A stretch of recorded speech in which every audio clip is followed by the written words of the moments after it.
March, but March Madness starts now. I'm your host, Mr. March. Last name, you know it. Say it. Let me hear it. Yes, that's right, madness. But not like madness, but I'm good. So for today's episode, we're going to look at some non-conference games. We're also going to take a look at some high-profile mid-major teams. But to be truthful, and at the end, like I promised you guys for the past two episodes, you're going to see my rankings. You're going to see how I make my picks. You're going to see how I end. And yes, I was tied for third. I went third, and I also went ninth, but it's okay because I have more number ones than you, and I have bragging rights more than you, and I am the champion current 2020-21 season. Go Baylor Bears. They do that Paul thing. Yes, I am the champion. Speaking to you, my fans, my audience, don't forget to subscribe, hit the ding, and let's start with some high-profile conference basketball play. For the first one, we're going to look in December. Texas will play Stanford. December 19th is an interesting one. Cincinnati at Memphis. And why I say it's interesting, because yeah, Memphis is good. They got their star power now. Penny Hardaway has them playing. But every year, if Cincinnati makes Cincinnati makes the cut and they enter the bracket, they always play defense. So they're always good for the first two games, before I always pick them out. We have Virginia Tech versus Florida State on the 9th. But look at what Florida did to Florida State. They thumped them. They beat them. They said, you pick your five, we'll pick our five. We'll go to the courts and we'll hoop. And that's what they did, because Florida shocked a lot of people in the SEC. Watch out for them come March. If no injuries take place, if they continue to play this high-power octane ball like they always do. Let's take a look at UConn versus Auburn. They'll play on the 24th. Also Memphis versus Virginia Tech. Also we have Texas Tech versus Tennessee on the 7th, and Villanova and Syracuse, which is good. But the matchup I want to see, right, is November 21st, Sunday. We say happy Sunday from where I'm at. So happy Sunday. We have Villanova taking on defending champions Baylor. That is going to be one of the old school matchups. If you like defense, if you like pick and rolls, if you like block shots, that's what that game's going to be. And it's going to be a barn burner. It's going to be fantastic. I wonder how Baylor will play now that they lost their first rounder, lottery pick, Mr. Mitchell. He hooped last year. Jared Butler is no longer there, but Villanova, Gillespie, and Slater, they are tough. From this past weekend playing against UCLA, like I said in my last episode, they should have won that game. I'm telling you the gospel truth. They should have won that game. Okay, don't forget we have the Big Ten ACC Challenge November 29th to December 1st. And we have the Big 12 SEC Challenge Saturday, January 29th to the jam-packed for non-conference games. Let me give you a hint. What I do and what you should do, because you're listening to me, Mr. Champ, Mr. March Madness himself. I will sign your autographs later. Just let me sign the screen now. You take that with you. The key for me, when it comes March, Selection Sunday is over. You get your bracket, you might call your boys. You might not call them because it's enemy time. You have no friends come March. The only friends you have is a bracket, ESPN, TBS, TNT games. Those are the only friends you have.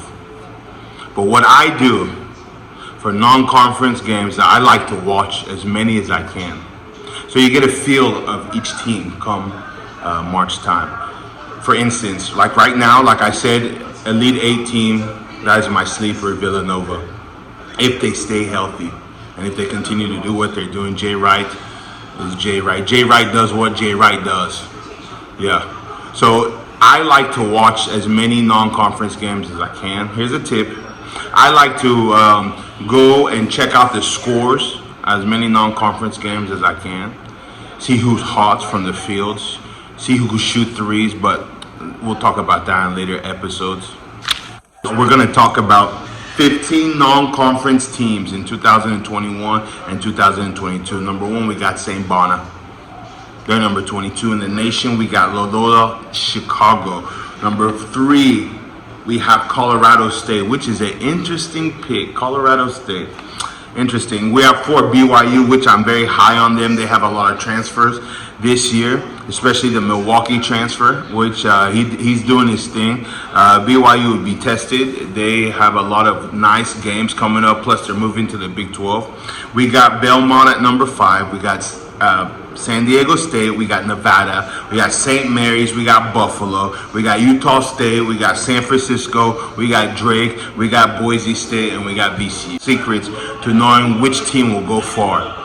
Because, for instance, let's just look at one game. Can we look at one or can we look at two? It doesn't matter.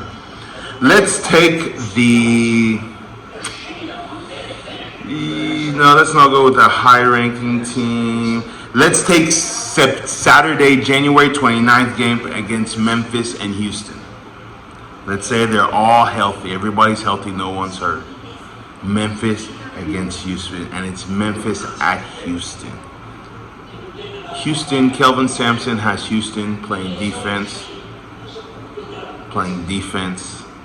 and playing defense. Now they're going up against an octane team in Memphis. Now let's just say Memphis wins a close game, okay? And we'll use another scenario as well. Let's say Memphis wins a close game. What does that tell you about Houston come March Madness time? That Houston can tighten up the clamps to any high octane offensive team they play, and that is always good. Defense wins championships. Okay, that's how I look at it.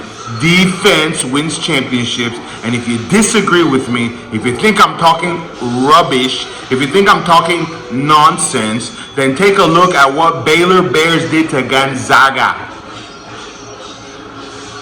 Just take a look at it. I don't need to talk much after that. You saw what defense can do. Let's take another top non-conference game. UConn versus Auburn.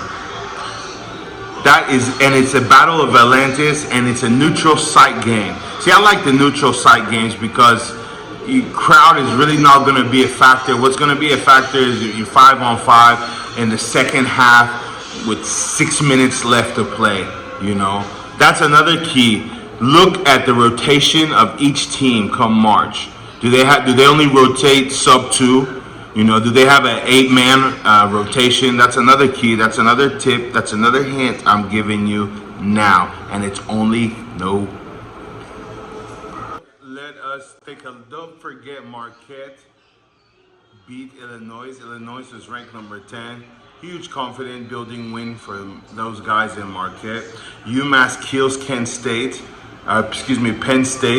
That is shocking, but it's basketball. Anything can happen. Providence with a huge win. Mid-majors again. Providence with a huge win against Wisconsin. But you might not say Providence is a huge win. But please, some games to look out for if your bracket is concerned, just so you know where teams are. BYU plays Oregon this week. Butler versus Michigan State. Xavier versus Ohio State. Villanova versus Tennessee. That should be a scrappy game. And Purdue versus North Carolina. So yeah, like I said, welcome back again. Thank you for checking out my channel. Once again, you know it. Please let me hear you say it. March Madness doesn't start in March, but it starts now. Now enjoy some of my previous years playing this bracket pool and see the ranking. See how I pick. Listen to my picks. And become the best, have bragging rights. That's what it's about. That's what it is about. Enjoy your day. Thank you very much.